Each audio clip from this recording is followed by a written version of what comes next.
Hi, I'm Amy and welcome to Hertoolbelt. Over the next few weeks, I'll be participating in the inaugural season of the Big Build-Off, and I'm going to take you along for the ride. So what is the Big Build-Off, you say? Well, it's an awesome new competition where 4 builders compete virtually against each other, pulling out all of the stops on an assigned project type.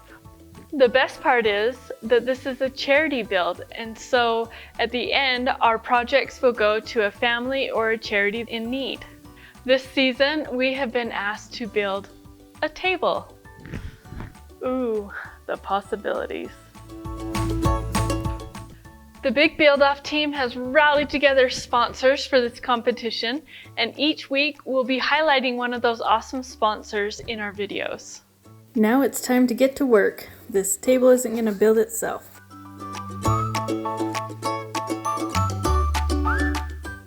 This week's sponsor is Firm Grip Gloves, saving hands from splinters one glove at a time.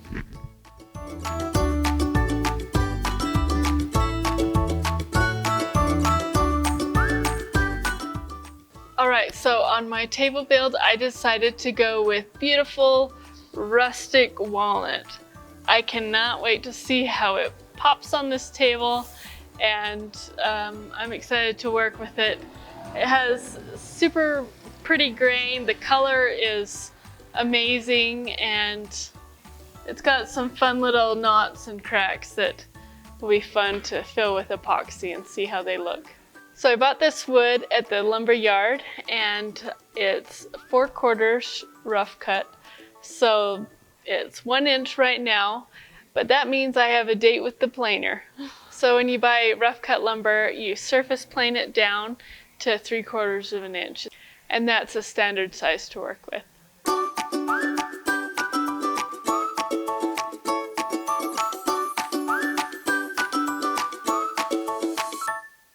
Let's take a moment to admire the beautiful wood grain.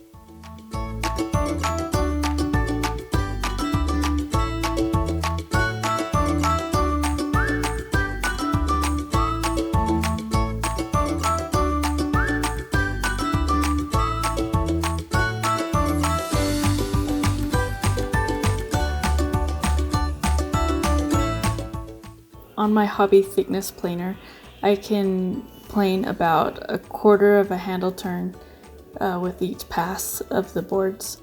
Many passes later, we will have some nice flat boards.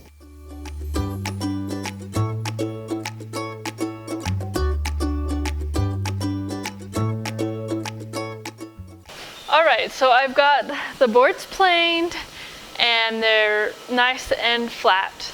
Now the last step that I need to do before I start building things is get at least one of these edges straight. I don't have a joiner yet in my shop, so I cheat and use a table saw.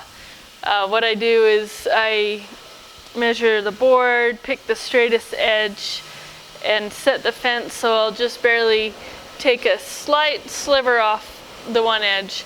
I pick the straightest edge to go against the fence, and then just flop back and forth until I get one straight edge. And you know, it's not the ideal method, but it works pretty good for not having a joiner. So once I get a nice straight edge, then we'll be ready to start doing the detailed cutting.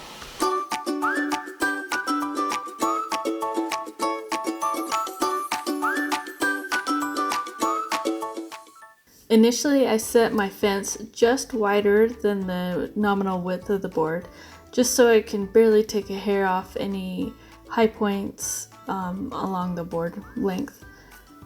Now, if your board has a big crook in it or a kink, I would definitely suggest taking a straight edge and a circular saw and taking off those high points first. It'll just make the process go a lot smoother.